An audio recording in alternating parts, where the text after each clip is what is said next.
What is solar panel? How do you work? ഇതെല്ലാവരുടെയും നമ്മുടെ മനസ്സിലുള്ള ഒരു ക്വസ്റ്റ്യൻ ആയിരിക്കുമല്ലേ. നമ്മൾ സാധാരണ സോളാർ പാനൽ കാണുമ്പോൾ റൂഫ് ടോപ്പിൽ ഒരു ബ്ലാക്ക് ബോർഡ് ഇരിക്കുന്നതായിരിക്കും. പക്ഷെ നമ്മളെല്ലാവരും ചിന്തിക്കാറുണ്ട് ഇത് എങ്ങനെയാണ് വർക്ക് ചെയ്യുന്നത്. അപ്പോൾ അതിനൊരു സിമ്പിൾ എക്സ്പ്ലനേഷൻ ആണ് ഞാൻ തരുന്നത്. സോളാർ പാനൽ എന്ന് പറഞ്ഞാൽ സൺലൈറ്റ് ഡയറക്റ്റ് ക്യാപ്ചർ ചെയ്ത് കറണ്ട് പ്രൊഡ്യൂസ് ചെയ്യുകയാണ് ചെയ്യുന്നത്.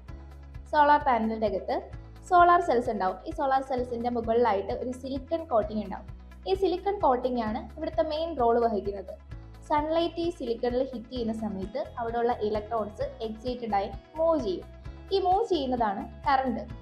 ഈ പ്രൊഡ്യൂസ് ചെയ്യുന്ന കറണ്ട് എന്ന് പറയുന്നത് ഡി സി ആയിരിക്കും. പക്ഷെ നമ്മൾ വീടുകളിൽ ഉപയോഗിക്കുന്നത് എ സി കറണ്ട് ആണല്ലോ. അപ്പോൾ ഈ ഡി സി കറണ്ടിനെ എ സിയിലോട്ട് കൺവേർട്ട് ചെയ്യാനായിട്ട് നമ്മൾ ഇൻവേർട്ടർ ഉപയോഗിക്കും. ഇൻവേർട്ടറിലൂടെ കൺവേർട്ട് ചെയ്ത എ സി കറണ്ട് ആയിരിക്കും നമ്മുടെ വീടുകളിലെ എല്ലാ എക്യുപ്മെൻറ്റ്സും റൺ ചെയ്യുന്നത്. ചുരുക്കി പറഞ്ഞാൽ solar panels means free current.